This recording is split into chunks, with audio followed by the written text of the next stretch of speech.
हमारे व्यस्त जीवन में ईश्वर की आवाज़।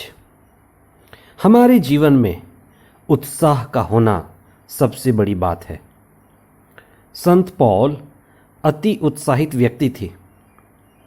उत्साही व्यक्ति कर्मठ और ऊर्जावान होता है। साउल का पौल बनना उनके हृदय परिवर्तन की सबसे महानतम घटना है। बाइबल में कई लोगों के नाम बदल गए जो उनके जीवन के परिवर्तन अथवा हृदय परिवर्तन की ओर संकेत करता है। अब्राहम का नाम बदला, सारा। याकूब का नाम बदला और इज़राइल हो गया। पेतरुस और मती आदि कई व्यक्ति हैं जिनको विशेष ईश्वरीय अनुभव मिला और उनका जीवन साधारण से असाधारण हो गया, ईश्वर केंद्रित हो गया। पास्का का तीसरा सप्ताह 6 मई 2022 शुक्रवार। पहला पाठ प्रेरित चरित्र अध्याय 9 पद संख्याएं 1 से 20 तक और संत योहन का सुसमाचार अध्याय 6 पद संख्याएं 52 से 59 तक। हम सभी के अंदर अद्भुत ऊर्जा और शक्ति है। बात सिर्फ इस समझ की है कि हम कैसे उस शक्ति का अनुभव करते हैं, उस शक्ति को सही दिशा में रूपांतरित और संचालित कर पाते हैं। तारसस का रहने वाला साउल इसीलिए यरूशलेम आया कि वह यहूदी धर्म की अच्छी पढ़ाई करे और धर्म के द्वारा लोगों की सेवा कर सके। वह लोगों की सेवा के द्वारा ईश्वर की सेवा करना चाहता था। उसने यरूशलेम में सबसे प्रसिद्ध गुरु गमालियल से शिक्षा ग्रहण किया। इसलिए किसी भी तरह से हम साउल को बुरा नहीं कह सकते। साउल का शादी ब्याह में कोई रुचि नहीं थी। उसने अपने परिवार को त्याग दिया। न परिवार में रुचि थी, न पत्नी में रुचि थी।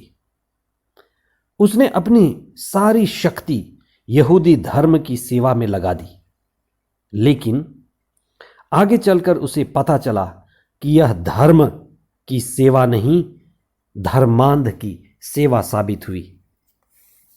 दमिश्क के रास्ते पर उसे ईशा की दिव्य वाणी सुनाई पड़ी। वह घोड़े पर से गिरा और उसे एक दिव्य प्रकाश दिखाई पड़ा। गिरने के बाद वह अंधा हो गया। ईसा ने उससे कहा, तुम मुझे क्यों सताते हो? साउल एक विशिष्ट प्रक्रिया से होकर गुजरा जो हृदय परिवर्तन के समय कई लोग गुजरते हैं।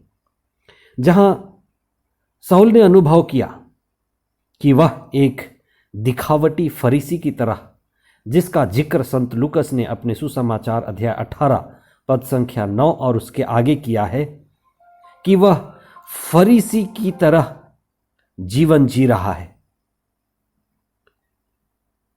फरीसी और नाकेदार दोनों प्रार्थना करने आए।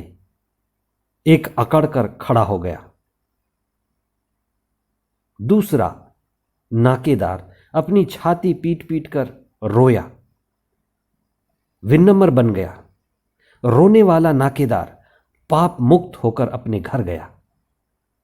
साउल जो इस घटना के बाद पौल बना, अनुभव किया कि वह पापी व्यक्ति है। उसे अपने पाप का एहसास हुआ कि वह गलत मार्ग पर जा रहा है और उसकी सारी शक्ति गलत दिशा में लग रही है। पश्चाताप किया और उसे क्षमा भी मिली। उसके आंसू बहते रहे और अनानियस ने उसके लिए विशेष प्रार्थना की। उसके द्वारा पौल के जीवन में ईश्वर की योजना पूरी हुई कि वह ईश्वर के साक्ष्य देने के लिए चुना गया। सबसे प्रसिद्ध प्रचारक, कर्मठ और उत्साही व्यक्ति अगर नए व्यवस्थान में कोई है तो है संत पौल। यह ईश्वर की कृपा का अद्भुत परिणाम है कि जो कभी सताता था वह उसी का प्रचार करने लगा, जो प्रभु में हमारे विश्वास को मजबूत करता है। आज के सुसमाचार में मन्ना, भोजन, अन्न, मांस, या एक शब्द में हम कह सकते हैं आहार के द्वारा जीवन में हमारी शक्ति व सामर्थ्य के महान रहस्य के बारे में आज का सुसमाचार कहता है। जो आहार हम ग्रहण करते हैं वही हमारे हृदय के चारों ओर छा जाता है। अगर प्रभु यीशु आहार बन जाए, प्रभु यीशु जीवन की रोटी बन जाए, तो जैसा आहार वैसा मन, जैसा अन्न वैसा मन और शरीर भी। यीशु को आहार बनाने का अर्थ है उसकी शिक्षा और उसके दिखाए गए मार्ग पर चलना, उसको अपनाना। उसकी शिक्षा में, उसकी प्रज्ञा में पवित्र आत्मा है। जो ईसा ने कहा है, जो शिक्षा ईसा ने दी है, उसमें ईश्वर की आत्मा छिपा हुआ है। इसलिए जब हम प्रभु यीशु को अपने जीवन का आहार बनाते हैं तो हम उनकी शिक्षा को ग्रहण करते हैं और अपनाते हैं, ईसा को जीवन में आत्मसात करते हैं। आइए हम आज विशेष प्रार्थना करें कि प्रभु ने जो हमें शक्ति, सामर्थ्य, ऊर्जा, प्रज्ञा और क्षमता दी है, हम उसको सही दिशा में उपयोग करें। हे प्रभु, हम धन्यवाद देते हैं तेरे महान सेवकों के लिए, विशेष करके संत पौलुस के लिए, जिसने अपनी सारी शक्ति धर्म की सेवा के लिए लगा दिया। जब उसे मालूम हुआ कि वह धर्मांध है, वह अपने जीवन में परिवर्तन लाया, क्षमा मांगा और आपकी ओर मुड़ा। हमें भी सद्बुद्धि, विवेक और पवित्र आत्मा प्रदान कीजिए कि हम आपकी प्रज्ञा के द्वारा संचालित हों और हमारा जो भी ज्ञान है, शक्ति है, बुद्धि है, विवेक है, वह सब आपकी महत्तर महिमा के लिए उपयोग हो।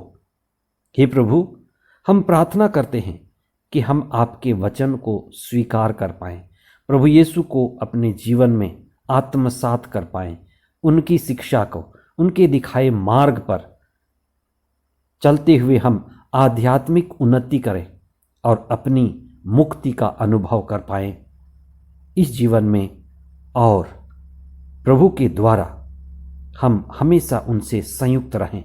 ये प्रार्थना हम करते हैं हमारे प्रभु ख्रिस्त के द्वारा। आमीन।